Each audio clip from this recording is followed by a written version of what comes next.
Hello थ्रियन family. तो सोलैंड 2 के episode 7 में आप सभी लोग का स्वागत है। अगर आप सभी लोगों ने पिछले एपिसोड्स नहीं देखे तो डिस्क्रिप्शन पे लिंक होगा और साथ ही साथ प्लेलिस्ट पे आप जाके इसे देख सकते हैं। मैं बता देता हूँ आपको पिछला एपिसोड, जहाँ हुओ युहाओ ने तांगिया के साथ मिलकर ग्रिल फिश का बिजनेस स्टार्ट कर दिया था। साथ ही वो जल्दी ही पॉपुलर भी हो गया था। तभी वहाँ पे एक खूबसूरत लड़की जैनिंग आती है जो उससे फिश मांगती है, बट फिश खत्म हो गई थी और आखिरी फिश टेंगिया की थी। लेकिन तभी वहाँ पे एक बंदा आता है जो अपनी पोजिंग मारते हुए वो युहाव से वो फेस छीन लेता है, जिसका नाम होता है जू सेंगसी। और ये सब वो जैनिंग को इम्प्रेस करने के लिए करना चाहता था। लेकिन वहीं पे मिस्टर बेबे भी पहुंच जाते हैं वो युहाव को प्रोटेक्ट करने के लिए, और यहाँ पे इनके बीच में एक बैटल स्टार्ट हो जाती है, जिसके लास्ट में बेबे जीत जाता है हुओ युहाव की मदद से। लेकिन उसी चक्कर में हुओ युहाव वीकनेस के कारण बेहोश हो जाता है और मिस्टर बेबे ने उसे जुआन डैन पिल खिलाई थी। तो ये एपिसोड स्टार्ट होता है जस्ट वहीं से, जहाँ हमें दिखाया जाता है कि हुओ युहाओ अभी तक सो रहा होता है, जबकि उसके आसपास के रूममेट्स और लोगों को हुओ युहाओ की बॉडी से काफी बैड स्मेल आ रही होती है। यहाँ तक कि यह स्मेल अब वो लोग बर्दाश्त भी नहीं कर पा रहे थे। साथ ही इनका शोर सुनकर हुओ युहाओ भी जाग गया होता है। दूसरी तरफ हुओ युहाओ को भी समझ में नहीं आता कि साला ये इतनी घटिया स्मेल आ कहाँ से रही है।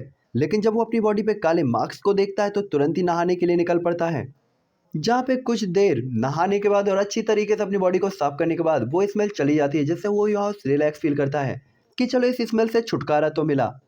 जिसके बाद वो युवा देखता है कि अभी अभी मॉर्निंग हुई थी, मतलब कि क्लास शुरू होने में अभी भी काफ़ी टाइम था, इसीलिए वो थोड़ा सा कल्टीवेशन करने के लिए बैठ जाता है। लेकिन तभी वो युवा को फील होता है कि उसकी बॉडी की जो मेरेडियंस हैं वो पहले से काफ़ी ज़्यादा बड़ी, स्ट्रॉन्ग और रिफाइन हो चुकी हैं, जिससे वो युवा को फील होता है कि जैसे सोते हुए से जब वो जागा तो उसका तो दूसरा जन्म हो गया हो।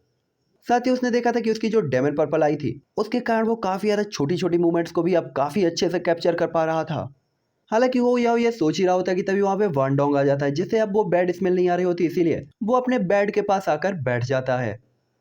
तभी वो या वांगडोंग से कहता है आखिरकार यहाँ पे चल क्या रहा था। जब मैं सोकर उठा तो मेरी पूरी बॉडी पे डस्ट ही डस्ट और मिट्टी ही मिट्टी क्यों लगी हुई थी।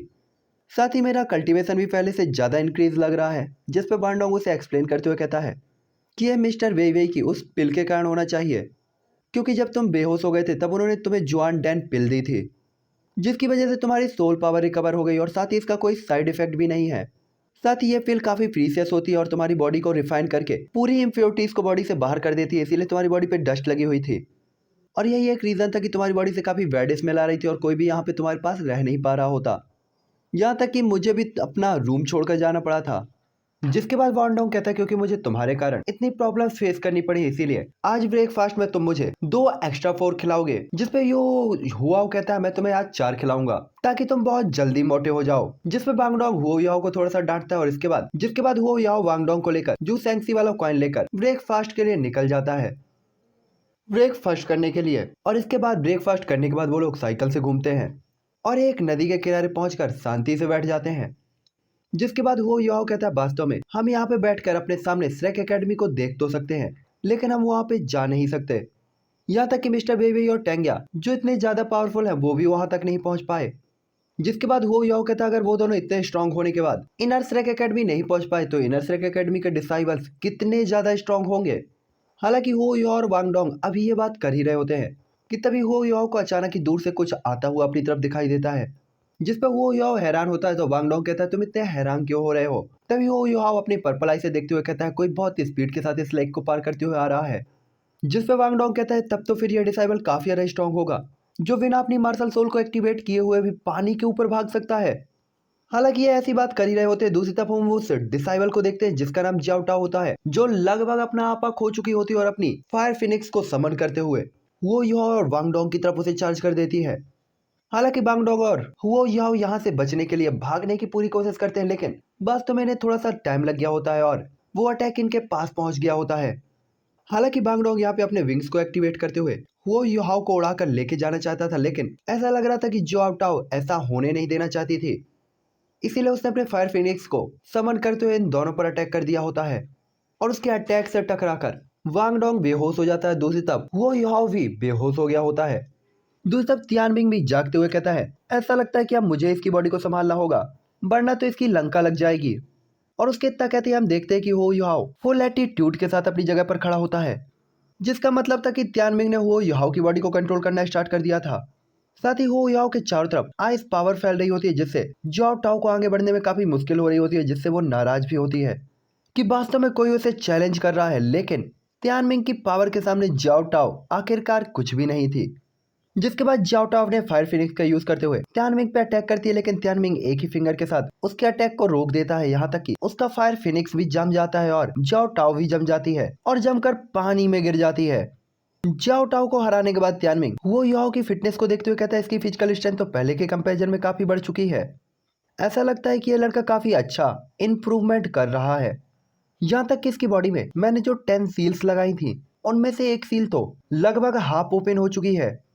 हालांकि त्यानमिंग ये सोच ही रहा होता कि तभी उसे फील होता कि काफी सारे एल्डर दौड़ते हुए वहीं पे आ रहे होते हैं, इसलिए वो हुओ याओ को जल्दी से बेहोश कर देता है, जिससे आसपास की आइस भी जल्दी गायब हो जाती है। और इसके बाद हम देखते हैं वहां पे 2 एल्डर पहुंच गए होते हैं और इन 2 लोगों में से एक इनर एकेडमी का हेड मास्टर भी होता है। तभी उनके साथ वाला बंदा बताता है कि यह काफी बुरा है, जियाओ टाओ ने बाहर के 2 डिसाइबल्स को इंजर्ड कर दिया है।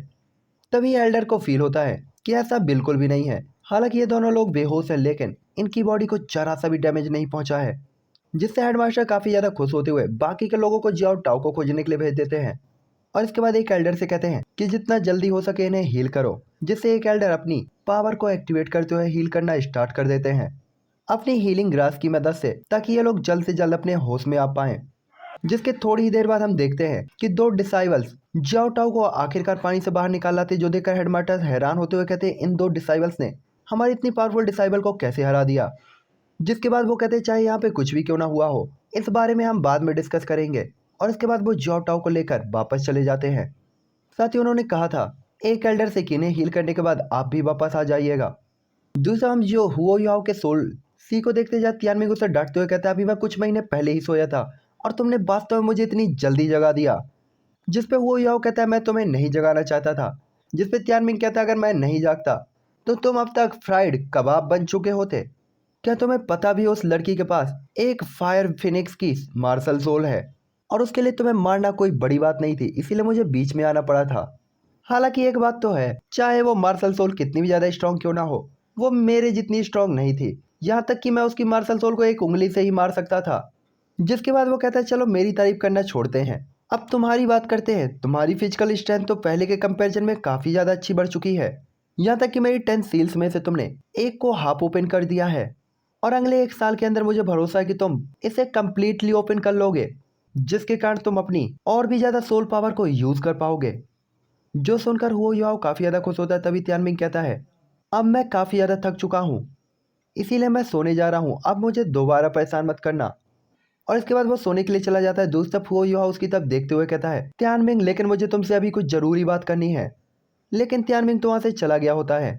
जिसके बाद हम जाओ टाओ को देखते हैं, जो अभी भी बेहोशी की हालत में पड़ी हुई होती है और उसे पास्ट सीन याद आ रहे होते हैं कि हुओ याओ ने उसे केवल एक उंगली का यूज करके हरा दिया था। और इस बात से परेशान होकर वो फौरन ही अपने होश में आ जाती है। तभी वो देखती है कि वहाँ पे इनर एकेडमी के हेडमास्टर खड़े होते हैं, जो कि उससे कहते हैं तुमने आखिरकार ऐसा क्यों किया, तुमने मुझे बताया क्यों नहीं कि तुम्हारी इविल फायर तुम्हारी बॉडी को सप्रेस कर रही है और तुम पे काबू कर रही है। तभी जाओ टाओ कहती थी कि मुझे लगा कि ये इतना सीरियस नहीं है और मैं इसे कंट्रोल कर लूंगी। जिस पे हेडमास्टर कहते हैं तुम्हारी इस गलती से 2 आउटर डिसाइबल की जान जा सकती थी। जिस पे जाओ टाओ रोने लगती है और कहती है मुझे माफ़ कर दीजिए, मुझे लगा कि मैं इसे कंट्रोल कर सकती हूँ। हालांकि यहाँ पे रोते रोते उसे अचानक ही हुओ याओ की बात याद आती है, इसीलिए वो हेडमास्टर के पास जाते हुए कहती है वैसे वो लड़का कौन था जिसने मेरी पावर का सामना किया था। जिस पे हेडमास्टर कहते हैं उस लड़के के बारे में मैं ज़्यादा नहीं जानता, लेकिन उसके पास म्यूटेटेड आई मार्शल सोल है जो कि काफ़ी ज़्यादा प्योर और रेयर है। यहाँ तक कि तुम्हारा फायर फिनिक्स भी उसके सामने कुछ भी नहीं है। लेकिन ये बात जाओ टाओ को पसंद नहीं आती और वो तुरंत ही कहती है इतनी powerful martial soul outer disciples के पास कैसे हो सकती है, कहीं वो किसी बड़ी फैमिली का स्पाई ना हो जो यहाँ पे धोखे से अंदर आ गया हो। तभी हेडमास्टर कहते हैं मैंने पहले ही इन्वेस्टिगेशन स्टार्ट करा दी थी और मुझे पता चला है कि वो दोनों ही लोग किसी भी बड़ी फैमिली से बिलोंग नहीं करते हैं, जिसमें से पहला है हुओ युहाओ जिसके अंदर कोई भी खास बात नहीं है और वो टांग सेक्ट का एक नॉर्मल सा ही मेंबर है। दूसरी तरफ बांग डोंग, हालांकि वो एक रिच फैमिली से बिलोंग करता है, लेकिन उसके अंदर भी सोल्जर बनने वाली कोई भी फीलिंग और स्पिरिट नहीं है। और उन दोनों के बाद जानने के बाद मैं खुद हैरान हूँ कि आखिरकार वहाँ पे हुआ क्या था। जिसके बाद आउटर सेक अकेडमी हमें दिखाई जाती है, जहाँ पे वही एल्डर जिन्होंने इन्हें हील किया था कहते हैं क्या तुम लोग इस बात को यहीं पे भूल सकते हो और प्लीज इस बात के बारे में किसी को मत बताना। और ऐसा कहते हो वो सीधा ही इनर स्ट्रक एकेडमी की तरफ वापस से चले जाते हैं। साथ ही साथ जाने से पहले एल्डर ने कंपनसेशन के तौर पर उन दोनों लोगों को एक एक पिल दी होती है जो कि सोल रिजर्वेशन पिल थी, जिसे लेकर बांगडोंग तो काफी खुश होता है क्योंकि उसे पता था ये पिल काफी ज्यादा रेयर और कीमती होने वाली थी। दूसरा वो याओ को इसके बारे में पता नहीं होता, इसीलिए वो बांगडोंग से पूछता है कि आखिरकार ये पिल किस काम पे आती है और इसका क्या यूज है। जिसपे बांगडोंग बताता है ये जुआन डैन पिल के जैसी ही है, लेकिन ये उससे थोड़ा ज़्यादा महंगी है और थोड़ा ज़्यादा इफेक्टिव। और मुझे सच में समझ में नहीं आता कि ये पिल उस एल्डर ने हमें दे दिया, इस पिल के बदले तो मैं हमेशा अपना मुंह बंद रख सकता हूँ। और ये सब बातें करने के बाद ये दोनों ही लोग अपने रूम की तरफ वापस से रवाना हो जाते हैं। हालांकि रास्ते में इन्हें वहाँ पे टांगिया मिल जाती है जो कि हो याओ को ग्रिल फिश बेचने के लिए मना रही होती है। साथ ही वो कहती है इस बार मैं तुम्हारे साथ हर टाइम पे रहूंगी और मेरा यकीन करो कोई भी तुम्हें वहाँ पे बुली नहीं करेगा। साथ ही साथ वो हो याओ को एक जुआन डैन पिल देते हुए कहती है ये पिल मिस्टर बेईबेई ने तुम्हें हमारी तरफ से दी है। दूसरा बांगडोंग देखकर ये हैरान रह जाता है कि वास्तव में तंग सेक्ट के लोग इतने ज्यादा अच्छे कैसे हो सकते हैं कि हो याओ को 2 बार इतनी प्रीसियस पिल दे दी। जिस पे हो याओ खुश होकर टैंग या को थैंक यू कहता है। दूसरा बांगडोंग कहता है मुझे भी टांग सेक्ट ज्वाइन करना है, तो आपने उस बारे में अभी तक क्या कुछ सोचा है। दूसरा टैंगिया ने भी बेईबेई से इसके बारे में बात की थी, तो उन्होंने कहा था कि हम बांगडोंग के बारे में नहीं जानते कि वो हमारे टांग सेक्ट को ज्वाइन करने के लिए कितना ज़्यादा सीरियस है, इसीलिए ये जानने के लिए हमें वांगडोंग का कोई ना कोई टेस्ट लेना ही होगा। इसीलिए टांगिया यहाँ पे तुरंत ही कहती है कि मैंने तुम्हारे बारे में बेईबेई से बात की है और हम लोगों ने डिसाइड किया है कि जब तुम फ्रेशमैन एग्ज़ाम को कम्प्लीटली पास कर लोगी तो हम लोग तुम्हें टांग सेक्ट में ज्वाइन कर लेंगे। दूसरा वांगडोंग इस एग्जाम के लिए फुल कॉन्फिडेंस होता है, इसीलिए वो तुरंत ही कहता है मैं जरूर इसे क्वालिफाई कर लूंगा। तभी वांगडोंग कहता है क्योंकि तुम मेरे रूममेट हो, चलो फिशेस बेचने में मैं तुम्हारी मदद करूंगा, लेकिन उसके बदले मुझे भी फिश खानी है। जिस पे वो याओ कहता है तुम्हें जितनी खानी है तुम खा सकते हो। तभी वांगडोंग उसे कॉइन देते हुए कहता है हम फ्रेंड है ये अलग बात है, लेकिन बिजनेस दूसरी चीज है, इसीलिए मुझे फिशेस फ्री में नहीं चाहिए। और ऐसे ही ये लोग बात करते हुए अपने फिश स्टॉल पर पहुंच जाते हैं जहां पे ये देख सकते थे कि पहले से ही वहां पे कस्टमर्स की काफ़ी लंबी लाइन लगी हुई होती है। और यहाँ पे इस लाइन में सबसे पहले जूस सैंक्सी लगा हुआ होता है, जिसे देखकर टांगिया बुली करते हुए कहती है क्या कल की मार अभी कम पड़ गई, अगर तुम कहो तो मैं तुम्हें दोबारा भी पीट सकती हूँ। जिस पे वो तुरंत ही कहती है मुझे माफ़ करना बट आज मैं यहाँ लड़ाई करने के लिए नहीं आया हूँ, मुझे तो बस कुछ फिशेस खरीदनी है, अगर तुम्हें भी फिश खरीदनी है तो तुम भी लाइन में लग सकती हो, क्योंकि मैं तो लाइन में पहले खड़ा हूँ तो मैं पीछे नहीं जाऊंगा। और ऐसा कहते वो हो याओ से क्यूट सी स्माइल पास करता है। दूसरा उसे देखकर हो याओ को समझ में नहीं आता कि इसे हुआ क्या जो ये इतना बदल गया। जिसके बाद हम देखते हैं जू सैंक्सी ने 2 पिल खरीदे होते हैं, जिसे लेकर वो जियान मिंग के पास पहुंच जाता है। दूसरे जियान मिंग अभी भी नाराज लग रही होती है, जिसपे जू सैंक्सी कहता है इन पिल्स को खरीदने में मैंने किसी से फाइट नहीं की, बल्कि इसे तो मैंने घंटों लाइन में लगकर हासिल किया है। हाँ मैं कल थोड़ा सा गुस्सा हो गया था, लेकिन वो वास्तव में मैं ऐसा नहीं हूँ। जिस पे जियान मिंग कहती है मैंने तुम्हें कल ही कहा था कि मेरी लाइफ में इंटरफेयर करना बंद कर दो और मेरे लिए तुम्हें किसी से भी लड़ने की कोई भी ज़रूरत नहीं है। और इतना कहने के बाद जियान मिंग वहाँ से चली जाती है और जू सैंक्सी को समझ में नहीं आता कि आखिरकार इस लड़की को हुआ क्या है और ये आखिरकार उससे बात अच्छे से क्यों नहीं करती। जिसके बाद जियान मिंग के चले जाने के बाद जू सैंक्सी उन दोनों ही फिल्स को खाने लगता है। हालांकि फिशेस तो उसने गुस्से में खाना शुरू किया था, लेकिन वो फिशेस उसे काफ़ी पसंद आती हैं। यहाँ हम हो याओ को देखते जो थक कर अपने रूम में आ गया होता और वांगडोंग उसे सोल एलिक्सर के बारे में बता रहा होता है।